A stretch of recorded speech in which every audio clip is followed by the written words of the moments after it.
नमस्कार। नगीना से सांसद चंद्रशेखर आज़ाद ने योगी सरकार को लेकर बहुत बड़ा बयान दिया है और कहा है योगी सरकार में पूरा कानून अस्त व्यस्त है।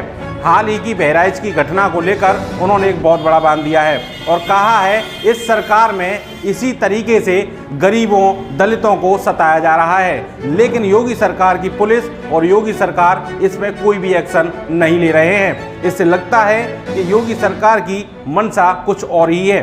और क्या कहा, आगे ये देखिए वीडियो। यूपी के बहराइच में शोभा यात्रा के दौरान एक युवक को गोली लग जाती है और उसकी मृत्यु हो जाती है। मृत्यु के बाद हजारों की संख्या में लोग इकट्ठा होते हैं, आगजनी घटना करते हैं, पत्थरबाजी करते हैं।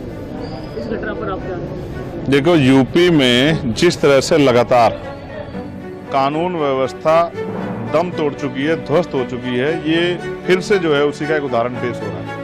लगातार कमजोर वर्गों के लोगों पर हिंसाएं हो रही। 4 दलित समाज के लोगों की हत्या हुई, जिसमें 2 छोटी बच्चियां थी। फिर लखनऊ में, प्रदेश की राजधानी में, एक दलित समाज के नौजवान की, अमन की जो है, अमन सोनकर की पुलिस द्वारा हत्या कर दी गई। और अब बहराइच की घटना, मुझे जिस व्यक्ति की जान गई है उसके लिए मुझे मेरी संवेदना उसके परिवार के लिए, और जिसने ऐसा किया उस पर सख्त कार्रवाई हो।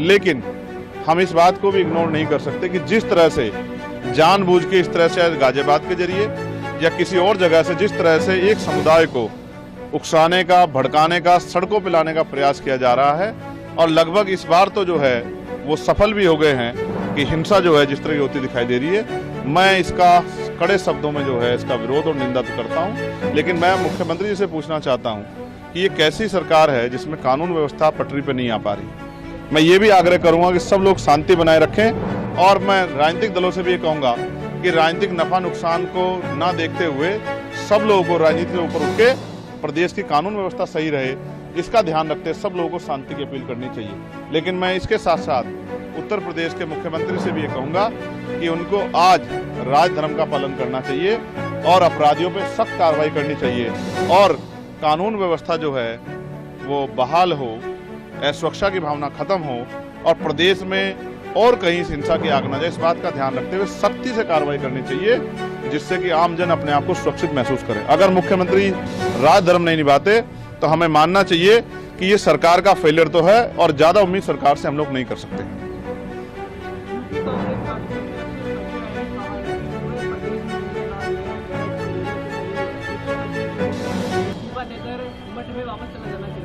ठीक है, ये उनका अपना निजी बयान है, मगर मैं आपसे फिर ये कहूंगा कि जब धुआं उठेगा तो सवाल पैदा होंगे। तो इसके लिए कौन जिम्मेदार है? मैं तो जिम्मेदार नहीं हूँ। मुख्यमंत्री कुर्सी पे कौन है उत्तर प्रदेश? चंद्रशेखर थोड़ा ही है, योगी आदित्यनाथ बैठे हैं। तो अगर उनकी सरकार में लॉ एंड ऑर्डर फेलियर हो रहा है तो इसकी जवाबदेही भी उनकी है। जब अच्छी बातों का श्रेय वो खुद लेते हैं, तो ये जो इस तरह का अपराध हो रहा है, इस तरह की हिंसा हो रही है, तो उसका श्रेय भी उनको लेना चाहिए, और उनको जवाब देना चाहिए कि वो बड़े बड़े दावे करते हैं कानून व्यवस्था के। आज कानून व्यवस्था कहाँ है?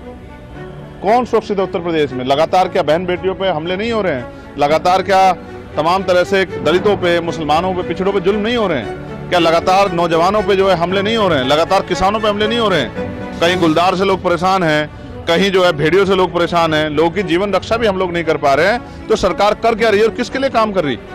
मुझे बड़े दुख के साथ कहना पड़ेगा, उत्तर प्रदेश में जो सरकार है मौजूदा, उसकी संवेदनशीलता जो है वो मर गई है, जिसका खामियाजा उत्तर प्रदेश की जनता को चुकाना पड़ रहा है। मुख्यमंत्री राजधर्म निभाएं और सख्ती से निभाएं, और जिस तरह की उद्दंडता करने वालों पर सख्त कार्रवाई करें, जिससे कानून व्यवस्था बहाल हो। अब आप मुझसे ये मत कहिएगा कि सहयोग से वहां भी एनडीए की सरकार है। ये डबल इंजन की सरकार, ट्रिपल इंजन की सरकार लोगों की रक्षा नहीं कर पा रही, ना आम आदमी की, ना किसानों की, ना नौजवानों की, और ना व्यापारियों की, ना नेताओं की। मैं तो संयोग से मैं बच गया, लेकिन बहुत सारे लोगों के जीवन में ये दिन नहीं आएगा। तो आपने देखा किस तरह सरेआम हत्या हुई, धमकी देके।